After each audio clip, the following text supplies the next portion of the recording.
hemos estado conversando y escuchando a los compañeros en el panel anterior. Lo que nos convoca hoy es empezar a cuestionarnos temas sobre la seguridad de la información.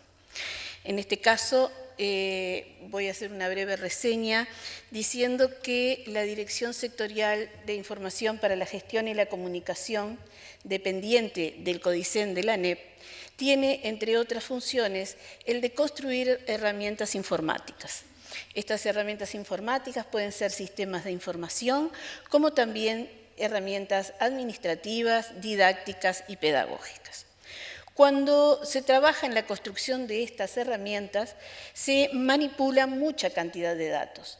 Por lo tanto, todos esos datos que se manipulan, su uso y su alojamiento deben de estar lógicamente protegidos. Entonces, inmediatamente se nos plantea la pregunta, ¿cómo gestionamos ese ambiente de seguridad? Allí nosotros lo que tenemos que lograr es que tanto datos de estudiantes, docentes como de funcionarios estén protegidos desde todo punto de vista. Entonces, para ello, nuestros equipos trabajan con determinados elementos para empezar a crear ese ambiente de seguridad que mencionábamos anteriormente. Por un lado, trabajan con tecnologías en sus últimas versiones. ¿Qué quiere decir esto? Que supónganse que en un momento se detectó una vulnerabilidad en una de las tecnologías utilizadas en la construcción de esas herramientas, cuando se vuelve a retomar, se trabaja con esa misma herramienta, pero en una nueva versión. Entonces, se asegura de esa manera que las vulnerabilidades que existían en la anterior ya hayan sido superadas y solucionadas. Otro de los temas que se tiene muy en cuenta para construir estas herramientas de índole didáctico-pedagógica es la seguridad de las aplicaciones.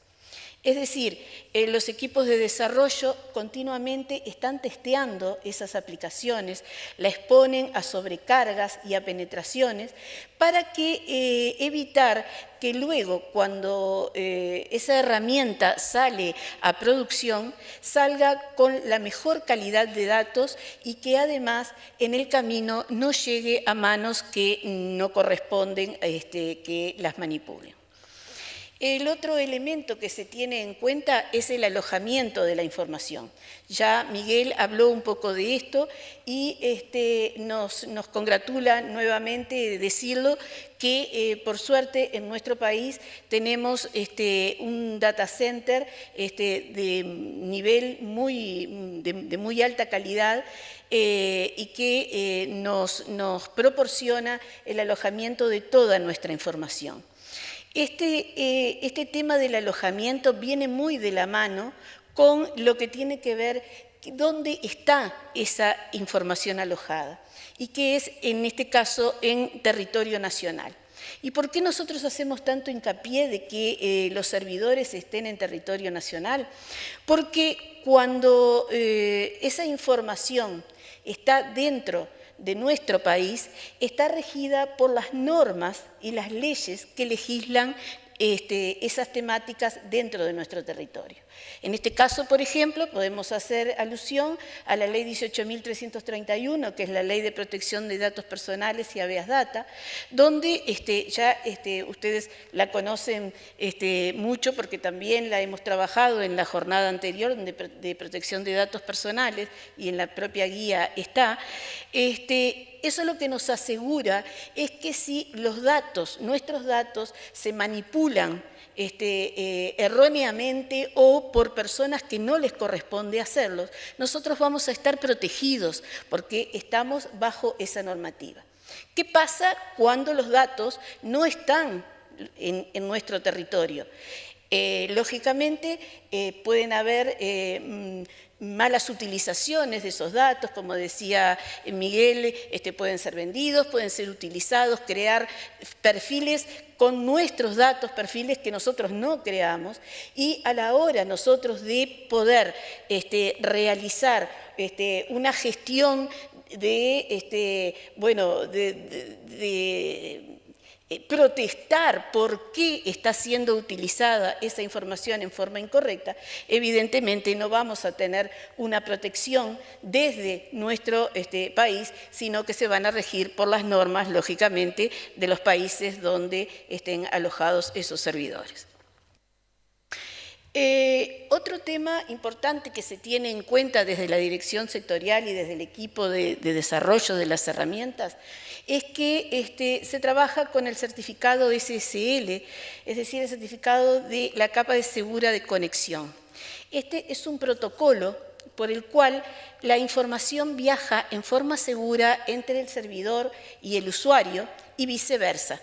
Entonces, esta información, al viajar codificada, encriptada, evita que otras personas entre medio, es decir, entre el servidor y el usuario, que es el usuario final, el que va a utilizar esa información, pueda leerla o malversarla. ¿Cómo nos damos cuenta si un sitio es seguro y está bajo este protocolo? Bueno, cuando nosotros colocamos la dirección en la barra de direcciones, vamos a poder observar que, como en este caso, hay un candadito de color verde y que está cerrado y que además está acompañado por las letras HTTPS. Entonces, esa conexión nos indica que es una conexión segura. ¿Qué pasa cuando nos damos cuenta que una conexión no es segura? Cuando el candadito verde se cambia por un candadito rojo abierto o muchas veces también podemos ver un triángulo de color rojo y ya las letras que acompañan a ese símbolo es HTTP, sin la S. Si ustedes quieren encontrar más información, cuando ustedes cliquean sobre el candadito verde, se les va a desplegar una información sobre cómo comprobar si la conexión a su sitio web es una conexión segura.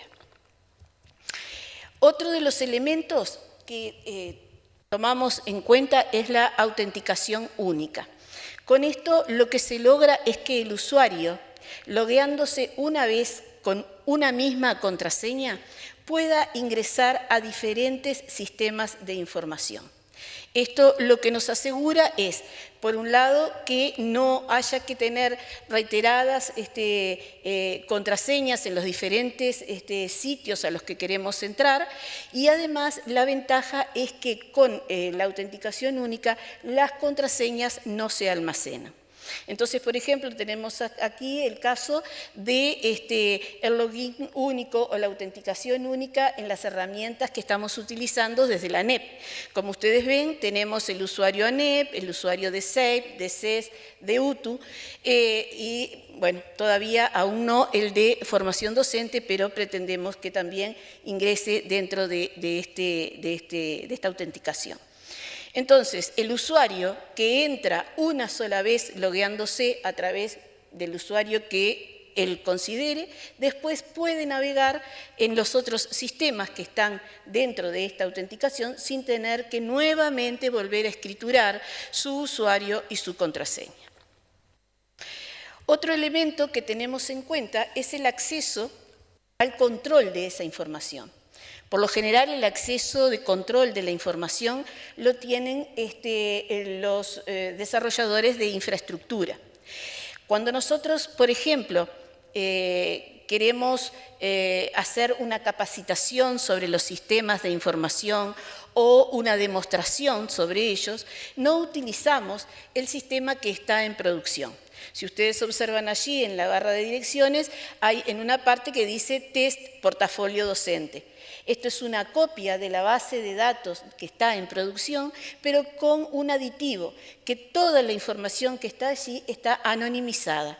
Es decir, que nosotros no estamos trabajando con datos de las personas reales, ya sea nombres, apellidos, bueno, en el caso del portafolio docente, que es el ejemplo que tenemos acá, las inasistencias, las calificaciones o todo aquello que el docente haya escriturado en su portafolio real. Y bueno, y unido un poco al tema del acceso a la información, tenemos que tener en cuenta cuáles son los perfiles de acceso. Para ello, cuando se construye una herramienta informática desde la dirección sectorial, empezamos a trabajar en, bueno, a ver, cuáles son los perfiles que van a tener acceso a esa información y qué permisos van a tener cada uno de esos perfiles. Por eso allí ustedes ven que tenemos un administrador de sistema, el equipo de dirección, los docentes de aula, funcionarios en sus distintos roles. ¿Qué nos está asegurando toda esta diversidad de perfiles? Que solamente tengan acceso a esa herramienta o a esa parte de la herramienta aquellos que tienen los permisos para hacerlo. Por ejemplo, vamos al caso del portafolio docente, que muchos de ustedes capaz que ya lo están utilizando. Bueno, sabemos que ese portafolio docente sí puede ser visualizado de repente por distintos roles, por un inspector, por un director, por el docente de aula. Pero, ¿cuál es la diferencia? Una cosa es visualizar y otra cosa es manipular la información. Yo como docente de aula tengo un acceso, puedo poner calificaciones, escribir mi desarrollo del curso, mis planificaciones, pero cuando ingresa el director, el subdirector o el inspector a supervisar el portafolio, no puede hacer absolutamente ningún cambio de aquellas informaciones que yo como docente hice en mi libreta. Y al revés pasa lo mismo. Cuando el director hace una sugerencia a través de mensajes o en las visaciones, bueno, ese es el perfil y el permiso que tiene el director. El docente lo va a visualizar, pero no va a poder hacer ningún cambio. Otro de los elementos que tenemos en cuenta y que estamos trabajando, todavía no está totalmente implementado, pero sí ya se está trabajando en ello, es en las consultorías de seguridad. ¿En qué nos ayudan tener consultorías de seguridad? Nos ayudan en que no solamente podamos hacer un diagnóstico sobre cómo están, cuáles son las vulnerabilidades de los sistemas de información, sino que también nos ayudan a resolver esos sistemas, un poco utilizando todas las herramientas que vimos anteriormente.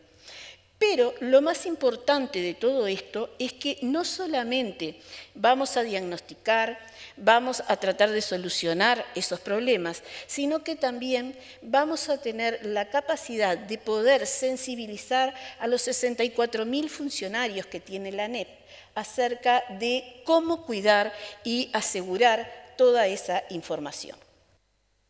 Esto lo estamos trabajando con AGESIC y con la auditoría propia de la ANEP. Para terminar, a mí me gustaría simplemente un poco retomar algo que dijo Wilson en su alocución, y es el tema de índole personal, es decir, cómo cada uno de nosotros maneja, ya no desde lo material, ya no desde la índole de la lógica o de lo físico, como hablaba Miguel, sino desde lo ético. Es decir, somos nosotros, usuarios de los sistemas, los que debemos aprender y comprender en qué momento, cuándo y de qué manera nosotros debemos o tenemos que hacer uso de esa información. Porque muchas veces no nos damos cuenta, tenemos a nuestra mano mucha información, la utilizamos, la transmitimos, pero no nos estamos dando cuenta que a lo mejor estamos vulnerando a determinadas personas también con el uso de esa información que estamos transmitiendo o compartiendo con otros. Bueno, muchas gracias.